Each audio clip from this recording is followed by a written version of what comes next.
right, welcome to another great Modern match we have from you. This time coming from our Modern MTG Saturday. We have Dan C with a, was that magma spray he just dropped? I think it was a lava spike. Oh, I can't lava see. spike, yeah. Well, either way, we have Dan C running Burn, telling his opponent what he has right off the bat, and John J running a pretty cool four-color Death Shadow deck featuring Traverse the Ulvenwold and some pretty tasty white splash in there for things. Before the match, he told me he has a, what the heck is that card called with the spirits coming back from the Lingering flashback? Souls. There we go, Lingering Souls. And also Ranger of Eos, really spicy tech in this deck. Oh yes, that's the way to fetch Death Shadow and whatever other one-drop creature you want. And speaking of splashy, cool white things, check out that playmat on John Jay's side of the table. That's nice Sensei's Dividing Top art. Custom. Yeah, it's pretty hot. I love the black and whites right there. Dan Kasky, of course, rocking the Colossal Titan playmat. And looks like both players are having a mull here for the first round. Not always a great thing when Burn has to mulligan. Traverse Shadow is a little bit better about it. Yeah, Burn needs all of its cards to take your life down. And this is, I think, a pretty tricky matchup for Burn to navigate, because if you're not able to just straight up take them out, you're just going to be pumping up their creatures. Although, alternatively, this deck, John's deck, does rely on dealing itself a lot of damage. Yeah, so this is actually one of those matchups where Burn is heavily favored to win, although Traverse could have some nice little pieces of tech in main or side to try and thwart those plans of hitting him right in the face. All right, well, let's see how it goes. Let's see. Turn 1 Goblin Guide, he has it. Let's see that top card. It is a land. Ooh, and he just goes back like he didn't even mulligan. Verdant Catacombs. Always nice to see. That's probably the most important fetch land of the deck. Oh, truly, yeah. Igniting a lot of the good cards in the deck. Ooh, and he does the bobble play. This is going to help him accelerate his way to Delirium. And I love watching that Goblin just get in right in the beginning of the game before your opponent even has a chance to do anything. One of the strongest things the Burn deck can do on turn 1. Right up there with Monetary Swift Spear or just Suspend a Rift Bolt. That's always daunting whenever you're playing one of those green decks that likes to have its bird. And you see that Rift Bolt sitting there like, I don't really want to get my bird bolts in. Well, flying type is lightning is super effective, so I can understand that. Pikachu. Oh, and discarding a Street Wraith as well. Really loading up on these discards. And a second Mishra's Bauble, choosing to look at his own top card again. Doesn't care what Dan has. Doesn't care what Dan has, just wants to look at his own card. Just a bunch of red crap. I didn't even realize you could use that card in yourself. I didn't even think about that particular. Yeah, I guess it's Yeah, you can. Look at target player's library. It doesn't say opponent. It can be yours. That is pretty tricky. I don't know if that's going to make that much of a difference. And I don't think he has any ways to, like... I guess he could shuffle cards. I was going to say, away with it fetches, can right? totally make a difference if he's got fetch lands. If he decides he doesn't like his top card, he'll just, fetch it away. Yeah, that's actually pretty nice. But he decided he liked the card he saw off the first Mishra's Bubble, so he traded the Street Wraith for it. Yeah, he's going to go ahead and fetch here. Look at him, down to 11 life already. Dan's got to have a little bit of a smile on his face looking at his life total. We'll see if he's able to just drop a Death Shadow to stop that smile. Oh, and he discarded another Street Wraith to see the second card, actually, too. So he's not going to shuffle it away. He saw it already and traded another Street Wraith for it. All right, he really wanted it. Yeah, he really wanted it, and he really wanted to get down to 11. So if he plays a Death Shadow now, it's already a 2-2. Not bad. I'll trade with that Goblin Guy, but I don't foresee him taking that trade. Probably not. I think he just takes the damage and forces Kasky to make a play. Pretty risky, but the closer Dan gets, the stronger Death Shadow gets too. Yeah, and he just top decked Boros Charm. That's one of the strongest cards against this deck. He's looking at a Boros Charm, and I think that's Skullcrack? So Skullcrack could be useful, could not be. Oh, another Death Shadow on the top of John's deck. Choosing not to block, I agree. Yeah, wholeheartedly. He's going to have two big boys coming out real soon.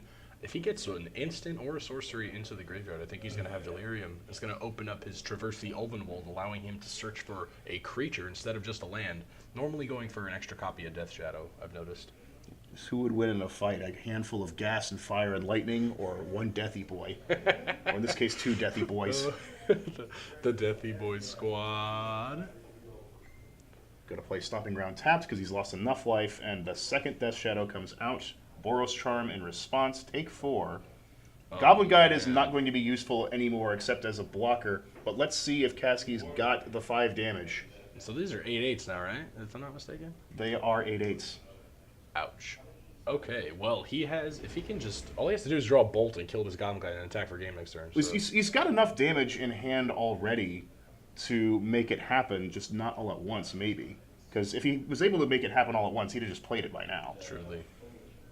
Arid Mesa to fetch for basic mountain, most likely. Oh, man, this is shaping up to be a really quick round one.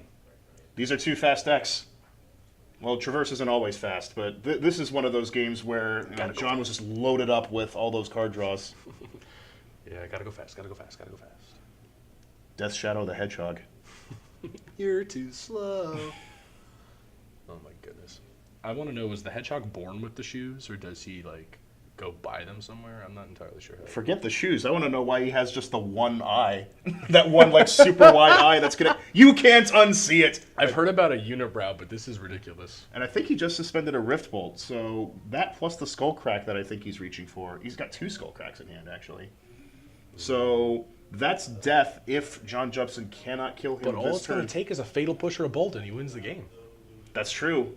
Because those Death Shadows are both 11/11s. So if he's got removal, it's over. And there it is. Death Shadows are going to come crashing in and ruin Dan Caskey's plans. That's tough.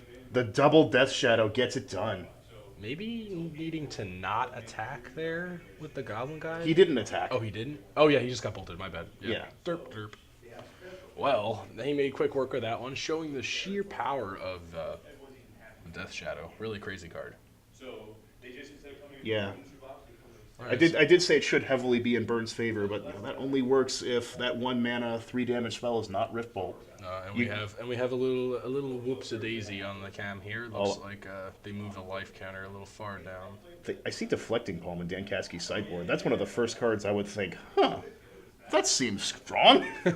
How big is that Death Shadow?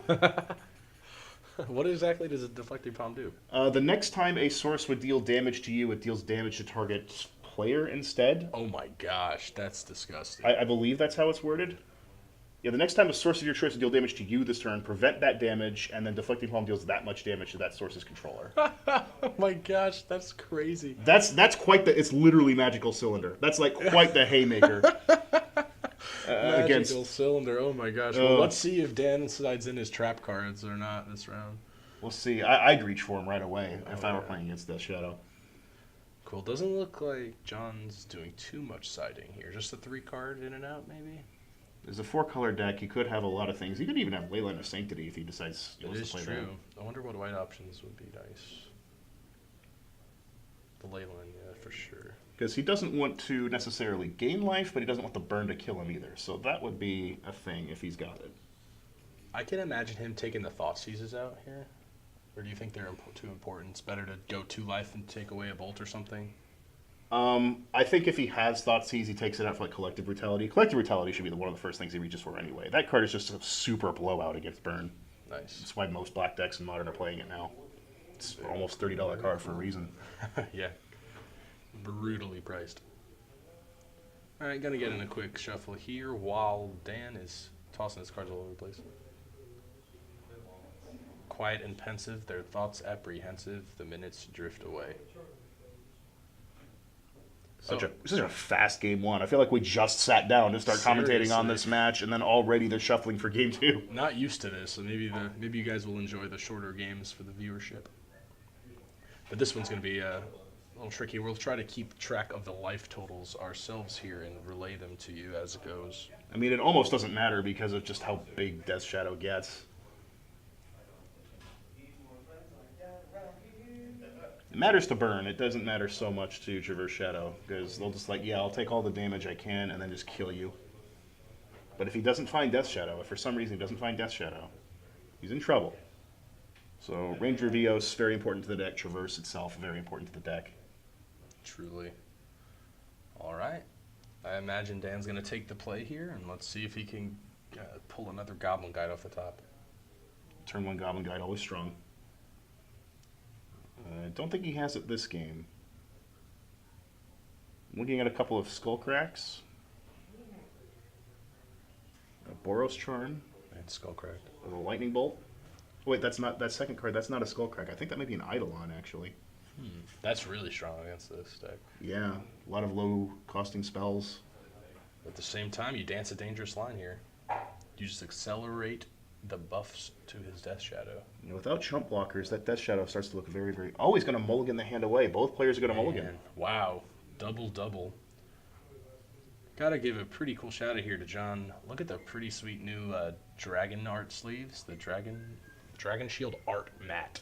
Yeah, I haven't seen art mat sleeves from these Dragon Shields before. Those look really nice. Truly, there's a lot of detail to them. He was showing them to me earlier. We are not sponsored by Dragon Shield, everybody. Just listen.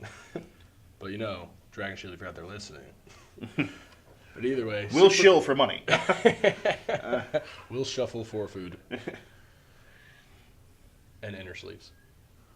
Either way, they kind of have an interesting rubber kind of smell to them that kind of threw me off, but they feel really nice and look super cool. And I apparently am a Magic artist actually designed this one. That makes sense. Well, a lot of people who work in Magic are just freelancers who get commissioned by Wizards of the Coast, and some of them are people who, you know, whose fantasy art I've been looking at before they were ever commissioned by Wizards. Guys like Jason Engel and David Raposa. Really cool. Yeah. David Raposa, I think, did a lot of like Warcraft art originally. That's awesome. All right, the Lavamancer comes out first. Not the best turn one play, but pretty good. Usually ends up getting its value more later in the game. All right, looks like he's going to fetch now and then go right to an Inquisition. Inquisition, very strong. So don't have to pay any life, just look at their hand. And that's 2 Rift Bolts, and what is that? That's a Monastery Swiss Bear. Yeah, he decides not to shock. Just goes for the basic. I'm surprised that Swiss Spear didn't come out, but let's see if Jefferson decides to get rid of it here.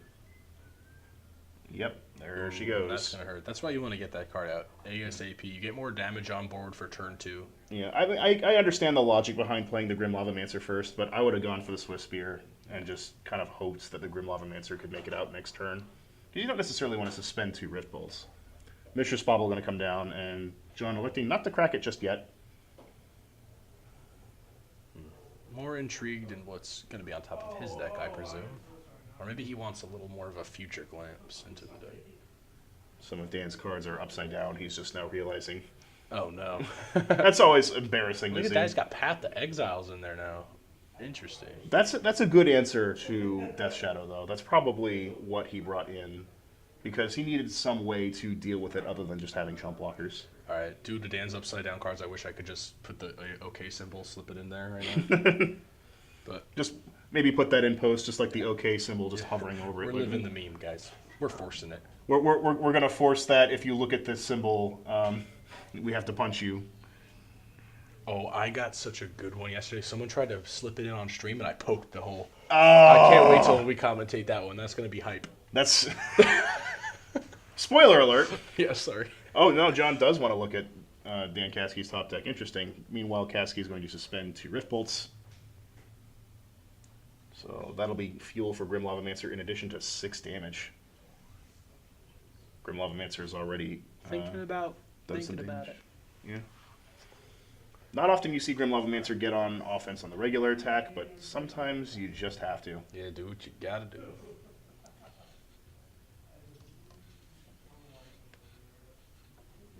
Oh, and then Mancer hit him too, right? Mm-hmm. For 2, correct? Or Mancer's For 1. 2, but, okay. So that brings him. Dan's gonna be at 17, and we have Jepson now. I think he just set up another Fetching fetch land, again, so down both tied at 17 here. Yeah. And yet again, opting not to go for the shocks. He's like, you're probably gonna hurt me enough. I don't need to hurt myself. That shadow will get big enough. Hopefully we're keeping track of these life totals properly. That NeverBoard symbol has been the curse. Maybe we need to move it over to like the lower left or something. Yeah, that could work. Because if you put it in the center, it could sometimes accidentally block that life counter. But what we have is tied at 17 apiece, unless we're missing something. And there's Collective Brutality. Just like you said. Discarding 2, all 3 modes. Grim Lavamancer's going to die, drain you for 2, and then let's see your hand. Takes away... What did he take away? Was that the Skullcrack, or... Oh, I didn't quite... Well, the Grim Lavamancer died. I guess, yeah, we didn't see it, but whatever it was the last card in Dan's hand. 6 to John's face. He'll go to 13. Yeah, 15 to 13. Caskey not going to cast the card in his hand, just going to hold on to it. Looks like a Lava Spike. There's Tarmogoyf. Strong. Artifact, sorcery, land, creature, instance. Big boy. 5/6. Oh man, he's really going to need to pull one of those Path to Exiles now. I think that's going to dodge every single burn spell in the deck. I think it does. You know, barring double bolt or some other bad play.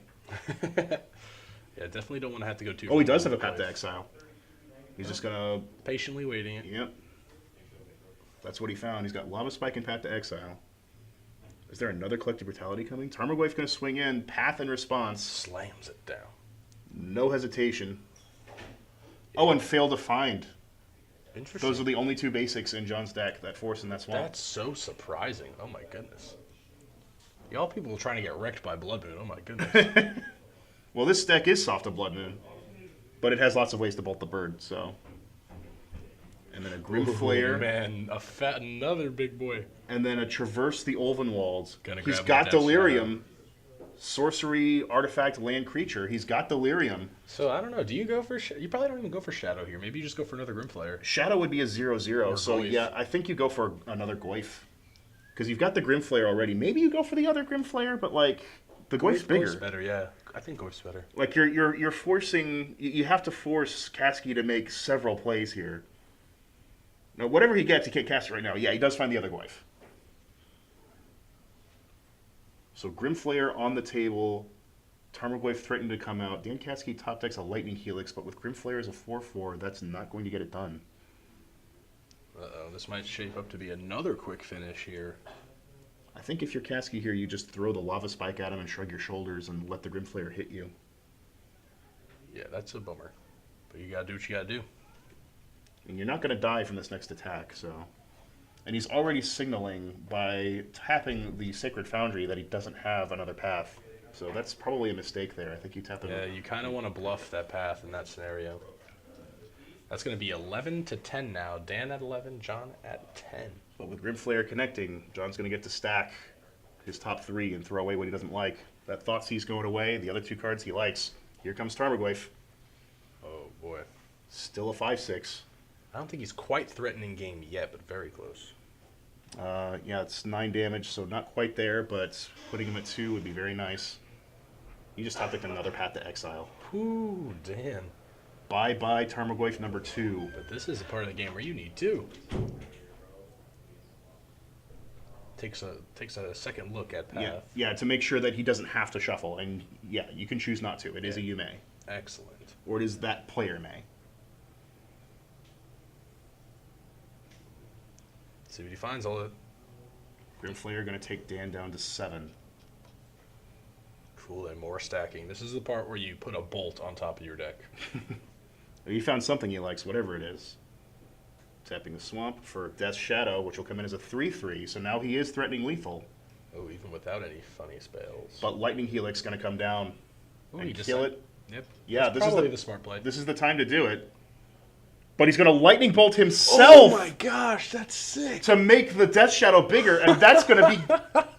Is that going to be game? That Death Shadow is a 6/6. I love it. That's game. I love it. Bolts himself. Super smart play. Great presence of mind. The by John. plays. Awesome counterplay by John Jepson, and he's going to take this match 2-0 over Burn. Oh my gosh, and that play just initiates the scoop phase right away. That's disgusting. For those of you who aren't familiar, what he just did right there was bolt himself to increase the power of his own Death Shadow, dodging the lightning bolt of Dan, or the lightning helix of Dan.